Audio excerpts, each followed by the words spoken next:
Speakers हैं जो आपको बताएंगे कि why nutrition and why Nutrilite. तो इसी पे हम लोग करेंगे, बहुत सारे क्वेश्चन आंसर्स है जो हम लोग इनके सामने रखेंगे और इन लोग उसका जवाब देंगे, साथ में अपना एक्सपीरियंस बताएंगे। तो सबसे पहले मैं वन बाय वन स्टार्ट करता हूं और डॉक्टर मनीष, आपसे मैं पूछना चाहूंगा थोड़ा सा आप लोग अपना अपना परिचय वन बाय वन अपना परिचय दें। Here is doctor Manish. So myself, Dr. Manish Singh. Basically, I'm a neurologist. So पहले MD मेडिसिन किया, फिर DM न्यूरोलॉजी यहीं लखनऊ से KG मेडिकल यूनिवर्सिटी से। फिर 11 years मैंने जॉब किया and I resigned as a professor in neurology from this prestigious university. अभी I am consultant neurologist. Hello everyone, I am Dr. Yogesh. Currently I am practicing in Lucknow for the last 25 years. Initially मैंने job किया, state government job में था मैं, फिर full fledge practice करने लगा हूँ और पिछले 25 साल से मैं प्रैक्टिस में हूँ। Thank you very much.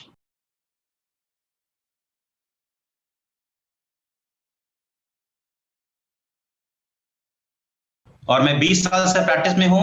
मैं होम्योपैथिक फिजिशियन हूँ और इस समय एमवे में सफायर भी हूँ। और 20 साल से प्रैक्टिस करने के दौरान मेरा जो सपना था क्लिनिक को चैरिटेबल करने का, वो 15 साल पहले पूरा हो चुका है दोस्तों। Thank you to this business and I am enjoying my life.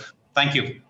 मैं डॉक्टर मंजू दीक्षित, गायनेकोलॉजिस्ट, और मेरा अपना नर्सिंग होम है लखनऊ में, आशियाना में, और आलमबाग में नर्सिंग होम है, और हम लोग प्रैक्टिसिंग कर रहे हैं गायनी एंड ऑब्स्टेट्रिक्स। और फर्स्ट कि आज के डेट में न्यूट्रिशन क्यों जरूरी है, क्योंकि बहुत सारे लोगों का एक सवाल होता है कि मैं रोजाना फल सब्जी लेता हूं, मुझे लगता है कि मैं फिट हूं, यंग हूं, मुझे कोई बीमारी नहीं है, मैं योगा करता हूं, जिम जाता हूं, एक्सरसाइज भी करता हूं, बैलेंस डाइट भी लेता हूं, तो मुझे न्यूट्रिशन का क्यों जरूरत है?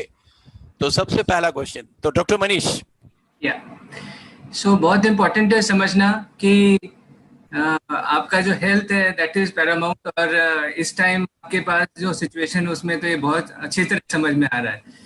सो सवाल ये उठता है कि जब इतना अच्छा खाना खा रहे हैं, सब कुछ कर रहे हैं, तो हम बीमार क्यों पड़ रहे हैं, या हमको कॉमन कोल्ड क्यों हो रहा है? सबको क्यों नहीं होता है?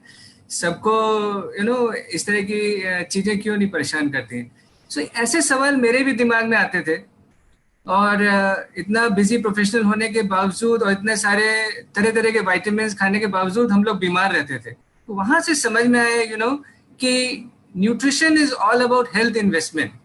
जैसे आप फाइनेंशियल इन्वेस्टमेंट करते हैं 30 साल की 60 साल में आपका फाइनेंशियल स्टेटस कैसा होगा, वैसे ही न्यूट्रिशन इज ऑल अबाउट आप शरीर को वो सब देते हैं जो शरीर की जरूरत है और आप नहीं दे पा रहे हैं पूर्ण मात्रा में, जिससे वो अपना ध्यान रख सके और लंबे समय तक आपका हेल्थ इन्वेस्टमेंट हो सके, जिससे 60 साल में आपके घुटने दर्द ना करें और आपका शरीर जो है अच्छा रहे। सो जब कोई ये सवाल पूछता है तो मैं बहुत खुश होता हूँ। पहला तो मेरे को लगता है कि अगर ये इतना कुछ खा रहे हैं मतलब हेल्थ कॉन्शियस है, तो इनसे बात की जा सकती है।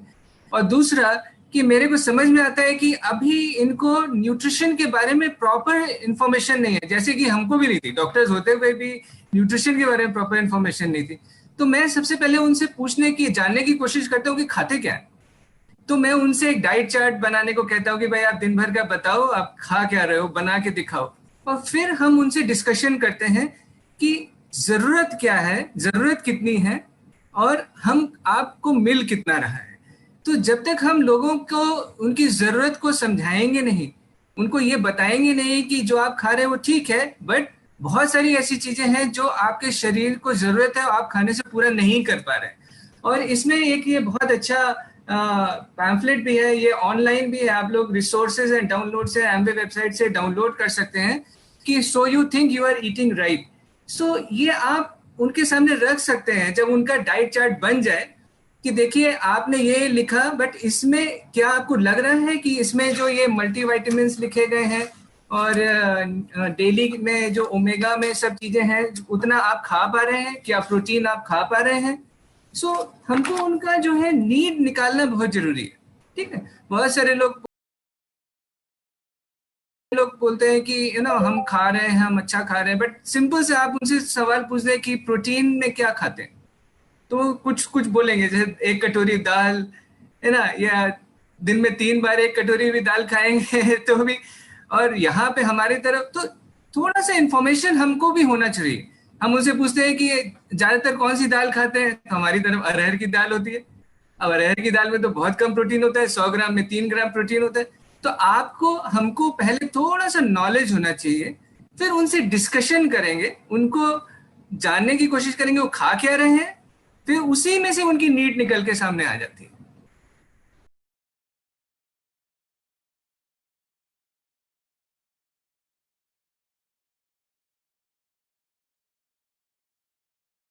हम लोग ये क्वेश्चन अक्सर पूछते रहते हैं कि भाई घर में तो मैं सब दवा लेता हूँ, न्यूट्रिशन की क्या जरूरत है। दोस्तों देखिए, सबसे पहले हमें ये देखना पड़ेगा कि आखिरकार जो हम घर में ले रहे हैं क्या वो पर्याप्त है। जैसे कि डॉक्टर मनीष ने भी बोला कि हमें भी आज से 30 साल पहले अगर कोई पूछा जाता तो मैं कहता कोई जरूरत नहीं है, क्योंकि उस समय हमारे खाने की थाली में तमाम न्यूट्रिशन होता था, कोई दिक्कत नहीं थी। जो भी खाना बनता था वो अच्छा बनता था, न्यूट्रिशियस बनता था, हमारी मिट्टी में ताकत थी, क्रॉप रोटेशन होता था, केमिकल फर्टिलाइजर्स नहीं यूज किए जाते थे। लेकिन इस समय दोस्तों अगर आप मुझसे पूछें तो मैं कहूंगा निश्चित तौर पर जरूरत है। अभी रिसेंटली मैं एक टीवी रिपोर्ट देख रहा था मिस्टर सुधीर की, आपका जी टीवी में। उसमें ये निकल के आया कि हमारी जो भारतीय खाने की थाली है 40% तक न्यूट्रिशन कम हो चुका है दोस्तों। तो अंदाजा करिए कि जब 40% न्यूट्रिशन कम हो गया है तो हमें जरूरत ही नहीं। अभी रिसेंटली अखबार में मैंने पढ़ा अभी कुछ महीने पहले कि एक कहावत है, 1 Apple a day makes a doctor away. लेकिन सीएमएस में बच्चों के साथ जो एप्पल आया था उसको टेस्ट किया गया, उसमें 40% पेस्टिसाइड पाए गए। तो दोस्तों मैं आपसे ये पूछना चाहता हूं, अगर वो एप्पल आप खाएंगे तो it will make a doctor away और नियरर, ये आपको सोचना पड़ेगा। और इसी वजह से दोस्तों हमें ये देखना है कि हम जो खाना खा रहे हैं, हम जो भी कुछ ले रहे हैं, क्या उसमें उतनी ताकत है। अगर मैं न्यूट्रालाइट की बात करूं, ये खुद के फार्म हाउसेस हैं और इसकी वजह से क्या होता है कि ये बहुत ही अच्छी तरह से चीजों को उगा पाते हैं और सही मौसम में उगा पाते हैं, राइट प्रोसेस से उगा पाते हैं, और साथ में इनकी जो गोल्ड स्टैंडर्ड मैन्युफैक्चरिंग यूनिट्स हैं उसमें उगा पाते हैं। और एक और चीज आपको बताना चाहूंगा बहुत ही खास, जो न्यूट्रालाइट को अलग करता है ये सब चीजों से, इसमें फाइटोन्यूट्रिएंट्स होते हैं। और दोस्तों अगर आप मार्केट से कोई फल भी लेके आएंगे तो वो मार्केट से फल घर आते आते फ्रिज में रहते रहते उसमें फाइटोन्यूट्रिएंट सारे खत्म हो जाते हैं, क्योंकि फाइटोन्यूट्रिएंट केवल 24 घंटे तक ही रहते, राइट। लेकिन जो के न्यूट्रलाइट जो फॉर्म्स हैं उनकी जो मैन्युफैक्चरिंग यूनिट है वो फार्म हाउस के बिल्कुल बगल में है। तो इधर फल तोड़ा गया, उधर 24 घंटे के अंदर वो टैबलेट फॉर्म में आ गया, उसमें न्यूट्रलाइट लॉक लग गया, जिससे कि फाइटोन्यूट्रिएंट उसमें लॉक हो गया। तो आप खाते हैं तो एकदम फ्रेश फ्रूट्स एंड वेजिटेबल आपको पता है जिसकी इम्यूनिटी बूस्ट हो जाती है दोस्तों। Thank you. मैं रोज दूध पीता हूँ, मुझे लगता है मेरा ब्लड कैल्शियम लेवल नॉर्मल है, मुझे अलग से कैल्शियम लेने की क्या जरूरत है। कुछ लोग ये भी कहते हैं कि कैल्शियम लेने से स्टोन बनता है, शरीर में कई जगह कैल्शियम जमा हो जाती है, कैल्शियम सूट नहीं करता है, कैल्शियम लेने से पेट खराब होता है, शरीर भी फूल जाता है, और शायद मुझे लगता है कि मेरा कैल्शियम से एलर्जी भी है। तो इस तरीके से तमाम बहुत सारे मिथ है कैल्शियम को लेके। तो इसमें आप क्या कहना चाहेंगे डॉक्टर योगेश? यस सर, सबसे पहले तो ये है कि हम दूध अगर पी रहे हैं तो कितना पी रहे हैं। पहली चीज ये कि कितने लोग दूध पी रहे हैं, ठीक है, और कितनी क्वांटिटी में पी रहे हैं, कितने ग्लास पर डे पीते हैं, 1 गिलास 2 गिलास। मेरे ख्याल से मुझे लगता है कि 5 या 10% लोग ही दूध पीते होंगे, और वो भी जो 5-10% लोग दूध पी रहे हैं, कितनी क्वांटिटी में पी रहे हैं, डेली पी रहे हैं, उसमें सफिशिएंट अमाउंट चीज कर्ड का है कि नहीं, ठीक है। पहली चीज ये, ज्यादातर जो पॉपुलेशन है वो डेफिशिएंट है कैल्शियम की। सेकंड चीज ये है कि कैल्शियम लेने से स्टोन बनता है ऐसा नहीं है। कुछ कैल्शियम ऐसे हैं, स्टोन फॉर्मेशन का जहां तक कहा जाए कि स्टोन फॉर्मेशन की टेंडेंसी होती है हमारी बॉडी में, है ना। हम अगर कैल्शियम नहीं भी ले रहे हैं तो हो सकता है स्टोन बन हमारी बॉडी में। मेरे साथ ऐसा हुआ, मेरा पर्सनल एक्सपीरियंस है। आज से 20-25 साल पहले मेरे को स्टोन 3 बार बन चुका है। मैं इस समय कैल्शियम नहीं लेता था, लेकिन जब से मैं ये कैल्शियम लेना मैंने शुरू किया मुझे कोई स्टोन की प्रॉब्लम नहीं हुई। इट मींस, इसका मतलब ये साफ ये हुआ कि उस समय जो मुझे स्टोन हुआ वो बिकॉज ऑफ हार्ड वाटर। जहां मैं रहता था, मैं झांसी में रहता था, वहां मुझे स्टोन हुआ था। यहाँ पे आके जब मैंने स्टार्ट किया अपना कैलमैग्नी प्लस लेना शुरू किया, मुझे कोई स्टोन प्रॉब्लम नहीं। इसका मतलब ये हुआ कि हम एक नेचुरल कैल्शियम ले रहे हैं। तो ये डिपेंड करता है कि हम किस क्वालिटी का कैल्शियम ले रहे हैं, नेचुरल है, सिंथेटिक कैल्शियम है, ठीक है। तो ये चीज मैटर करता है स्टोन फॉर्मेशन में। और एक्सेस वाली जहां तक बात है कि कैल्शियम हमारी बॉडी में एक्सेस हो जाएगा, एक्सेस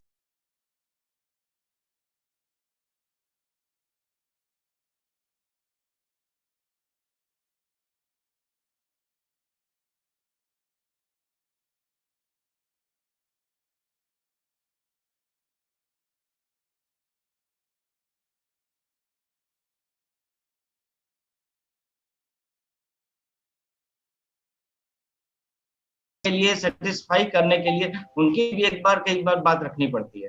तो मैं तो जनरली उनको यही ओपीडी में अपने एडवाइस करता हूँ, आप ऐसा करो, आपके दिमाग में अगर ये चीज है, वैसे तो एक्सेस नहीं होगा, लेकिन अगर एक्सेस हो भी रहा है, आप ये अगर मान रहे हो, तो आप हफ्ते में 6 दिन लो, संडे आप कैल्शियम ना लो, ठीक है।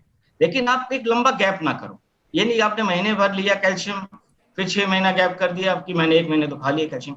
1 महीने में कोई डेफिशिएंसी पूरी नहीं होती है। तो हमें कैल्शियम स्टोर अपना आगे अपने ग्रोथ के लिए, बच्चों की ग्रोथ के लिए, प्लस आगे आने वाले टाइम में एज जैसे जैसे बढ़ती है, एक स्टोर हमें बना के रखना पड़ेगा। बोन्स में ही स्टोर होता है कैल्शियम का, जो कि धीरे धीरे हम उससे लेते हैं जैसे जैसे एज हमारी बढ़ती है।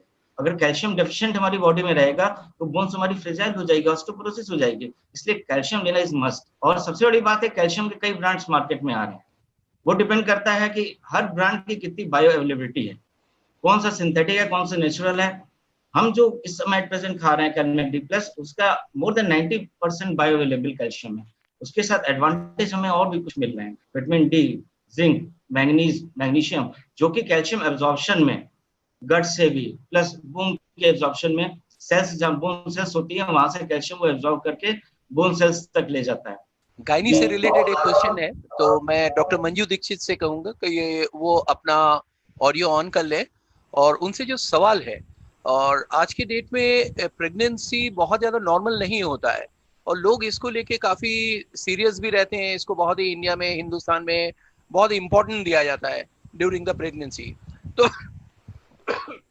एक सवाल जो बहुत ही कॉमन सा आता है कि मेरी वाइफ, मेरी बेटी प्रेग्नेंट है और अभी 2 महीने या 3 महीने या 4 महीने हो चुका है। जब हम लोग उनसे बात करते हैं न्यूट्रिशन को लेके, तो वो कहते हैं कि नहीं, मुझे डॉक्टर ने ये सजेस्ट किया है, हमको यही देना चाहिए, मुझे न्यूट्रीलाइट क्यों लेना चाहिए, अगर लेना चाहिए तो कौन कौन सा न्यूट्रिशन लेना चाहिए ड्यूरिंग प्रेगनेंसी। सपोज अभी 2 महीने हुए या 3 महीने हुआ, तो यहाँ कहाँ क्या क्या लेना चाहिए? डॉक्टर मंजू दीक्षित। नमस्कार एवरीवन। एक्चुअली में क्या है कि जब 2-3 मंथ्स की प्रेगनेंसी होती है तो उस समय ज्यादातर पेशेंट्स को वॉमिटिंग होती है, और वॉमिटिंग में क्या है, उनकी डाइट जो है वो कुछ नहीं खा पाते हैं और कुछ भी नहीं ले पाते हैं। आपका साउंड थोड़ा धीमे है, इसको थोड़ा तेज कर लेंगे, करीब से बोलेंगे साउंड। प्रेगनेंसी के दौरान जो भी हम लोग खाते हैं वो वॉमिटिंग हो जाता है। आ रहा है आवाज मेरा? हेलो हेलो हेलो, हाँ आवाज धीमे है केवल। दौरान जो भी हम कुछ खाते हैं, 2-3 महीने की अगर प्रेगनेंसी है तो उसमें ज्यादातर पेशेंट जो है वो कुछ खा नहीं पाते हैं और उनको वॉमिटिंग हो जाती है। तो ऐसी कंडीशन में क्या है कि वो उनको न्यूट्रिशन भी कायदे से नहीं मिल पाता है, मतलब जिसको बोलना चाहिए घर की भी जो चीजें खाते हैं वो भी वॉमिट कर देते हैं। तो हम लोग उनको सजेस्ट करते हैं कि जो है आप इस समय उनको हम ऑल प्लांट प्रोटीन, जैसे वो वॉमिट कर रहे हैं तो कम से कम रोटी तो खाते ही होंगे, किसी ना किसी तरीके से रोटी में उनको दें। और natural be with the yeast हम लोगों को सजेस्ट करते हैं, क्योंकि मल्टीविटामिन्स में हम उन लोगों को नेचुरल बी देते हैं, तो natural be with the yeast उनको देते हैं। और कहना चाहिए कि ये सप्लीमेंट के तौर पे उनका शुरू कर देते हैं। बाकी एमवे में फ्रूट जूसेस वगैरह, अगर ज़्यादा उनको कमजोरी लग रही है तो हम लोग कहते हैं कि आप फ्रूट जूसेस वगैरह, अगर ज़्यादा कुछ ऐसा लग रहा है तो आप वो लें दवाई के साथ में, ताकि जो है 3 मंथ जो उस टाइम ऐसा होता है जिसमें बच्चे का डेवलपमेंट होता है, तो उस समय अगर आप 3 महीने तक कुछ भी नहीं लेंगे, घर का खाना भी नहीं खा पा रहे हैं, तो उस समय सप्लीमेंट्स की बहुत ज़्यादा जरूरत है। उस समय आप सप्लीमेंट्स को किसी भी तरीके से, प्रोटीन को जिस तरह से भी आप जो भी ले पा रहे हैं उसमें ऐड ऑन करके लें, और साथ में नेचुरल बी विटामिन वगैरह साथ में लें। हम 3 मंथ्स तक तो यही सजेस्ट करते हैं। मैं नेक्स्ट क्वेश्चन में आ रहा हूँ डॉक्टर मनीष जी के पास। और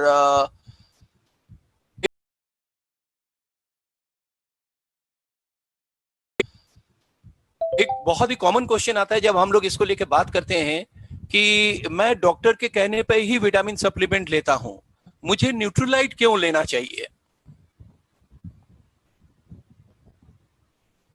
डॉक्टर साहब आपका अनम्यूट करना होगा साउंड। या हो गया।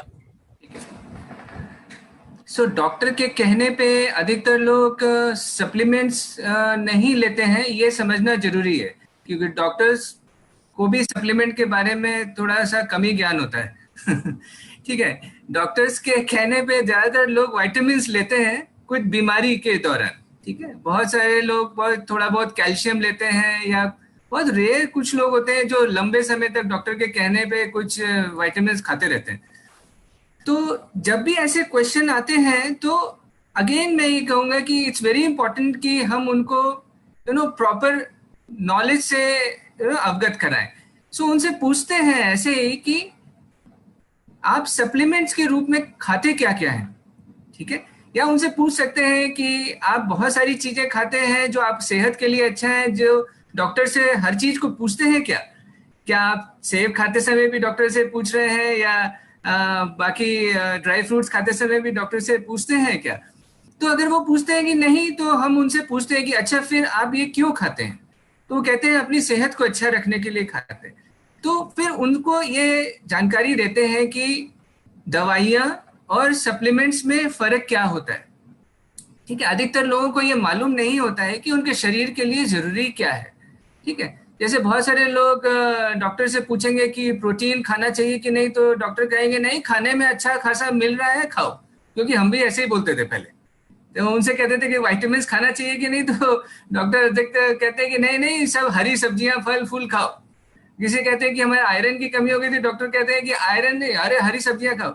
अभी हमको भी थोड़ा सा कम मालूम होता है कि सारी हरी सब्जियों में आयरन उतना नहीं होता है, ठीक है? या अब प्रोटीन के सोर्स क्या है, ये भी अगर हम किसी डॉक्टर से पूछे, थोड़ा सा उसको देखना पड़ेगा, ठीक है? प्रोटीन अगर ले भी रहे हैं तो क्या सारे अमीनो एसिड्स मिल रहे हैं, ठीक है? क्या जरूरत के हिसाब से हम ले रहे हैं? तो हम उनसे पूछते हैं, ये पूछना जरूरी है कि भाई डॉक्टर ने आपको क्या सप्लीमेंट्स एडवाइस किए, आप पूछ लीजिए उनसे। तो कहेंगे हमको कुछ विटामिन एडवाइस किए। अच्छा उनसे पूछिए, अच्छा आपके डॉक्टर ने आपको प्रोटीन भी एडवाइस किया है? तो बोलेंगे नहीं, हमारे डॉक्टर ने प्रोटीन तो एडवाइस नहीं किया। अधिकतर लोग ऐसे बोले। तो फिर आप अपने प्रोटीन की रिक्वायरमेंट को कैसे पूरा करते हैं? सवाल ही जवाब में ये करना चाहिए, ठीक है? तो पूछेंगे नहीं, प्रोटीन के लिए हम ये खाते हैं, तो फिर उनका प्रोटीन रिक्वायरमेंट आपको निकाल के उनको बताना चाहिए कि सपोज कोई 165 सेंटीमीटर का मेल है, तो 165 माइनस 100 दैट इज 65 ग्राम आपका प्रोटीन रिक्वायरमेंट है शरीर में। तो उनको मोटा मोटा बताते हैं कि भाई देखो, आप जो है 3 कटोरी दाल, 6 रोटी, 2 ग्लास दूध पी रहे हो, तो बहुत मुश्किल से 15-20 ग्राम हो रहा है आपका। तो इट्स ऑल अबाउट कि हम उनसे पूछें कि वो क्या खा रहे हैं। कई बार होता है कि हम उनसे भिड़ जाते हैं कि नहीं, जो डॉक्टर ने बताया है वो ठीक नहीं है, जो हम बता रहे हैं वो सही है। ऐसा नहीं करिए, उनसे जानकारी लीजिए, उनसे पूछिए कि डॉक्टर ने क्या बताया, और फिर आप अपने सवाल करिए। अच्छा आप ओमेगा पूरा करने के लिए क्या खाते हैं? बोलेंगे ओमेगा क्या होता है? अधिकतर लोग पूछेंगे ओमेगा क्या होता है? बोले अच्छा ये एसेंशियल फैटी एसिड होता है जो शरीर नहीं बनाता है और जो हमको बाहर से देना पड़ता है। तो नॉलेज का इम्पार्ट करना बहुत जरूरी है, तो हमको उनकी नीड को निकालना बहुत जरूरी है। अगर हम उनकी नीड निकाल देंगे और फिर उनको सोल्यूशन प्रोवाइड करेंगे तो उनको मालूम चलेगा। तो थोड़ा सा नॉलेज भी हमको होना चाहिए। जैसे ओमेगा है, लोग बहुत पूछते हैं कि नहीं हम